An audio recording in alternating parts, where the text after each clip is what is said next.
Since the day I first met you, you have brought nothing but joy and life and love into my life. I promise to stand by you, to encourage you, and to always make time for us. I vow to be your biggest fan and your shoulder to cry on. Today and forever, I choose you. Oh, thanks, babe. I love it.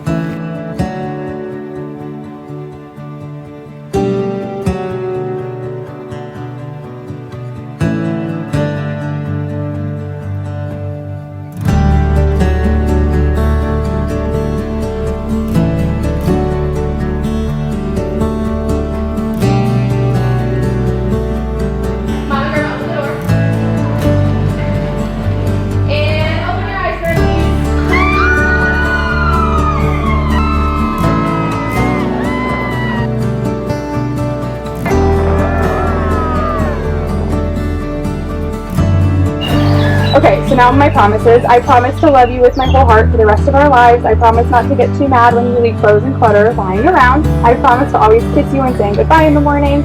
I promise to be a good mom to Hank and Bubba and our future kids one day. I promise to always laugh at your silly voices and sayings. And lastly, I promise to be your first and only wife and love you until the day I die, and then even longer after that. This is the best part. A quote from my favorite movie reads, "No measure of time with you will be long enough, but let's start with forever." From Twilight. I love you with my whole heart. Silly. Thank you.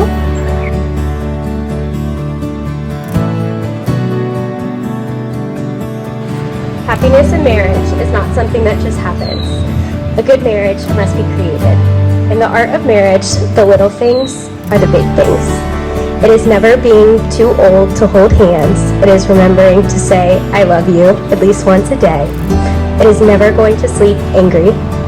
It is at no time taking the other for granted. The courtship should not end with the honeymoon. It should continue through all the years.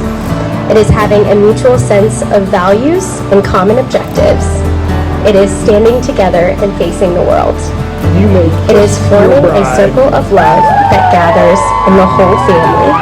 It is doing things for each other, not the attitude of duty or sacrifice, but in the spirit of joy.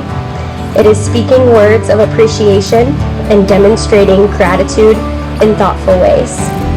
It is not looking for perfection in each other. It is cultivating flexibility, patience, understanding, and a sense of humor, especially dealing with Max. It is having the capacity to forgive and forget. It is giving each other an atmosphere in which we can each grow. It is finding room for things of the Spirit. It is a common search for the good and the beautiful. It is establishing a relationship in which the independence is equal, dependence is mutual, and the obligation is reciprocal. When he met Maddie, I didn't know much about any of it. But then when he introduced Maddie to my daughter, she instantly fell in love. And I am totally grateful for that every day. When she started kindergarten, she was terrified. She went to Maddie's class every morning.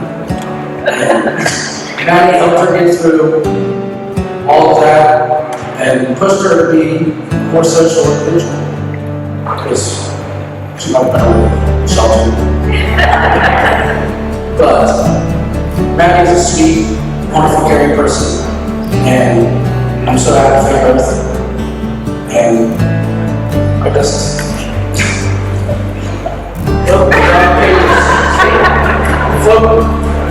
But in closing out, I'd like to quote one of my favorite philosophers, Forrest Gump. I may not be a smart man, but I know love is, and I'm looking at it today. Congratulations to the happy couple. So let's all raise a glass to those important people here, who are staff.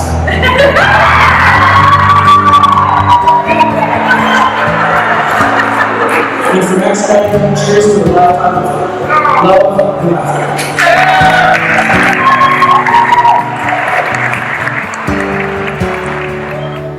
So I've been married for 6 years, which is crazy because it feels like I've known him my whole entire life, but it also feels like we just met yesterday. We met at UC orientation, and when I first saw Maggie, I knew that I wanted to talk to her and meet her friend. It was just this gut feeling. We we were going to be best friends and I had to do it. But I was very nervous. I intimidated me. And I know it's strange, that we're back now, but she had her big microcourse first, and I was like, well, she's not going to be friends with me. It's just not who I am. I don't care if you said that. But we eventually started talking, and I never before like for a moment.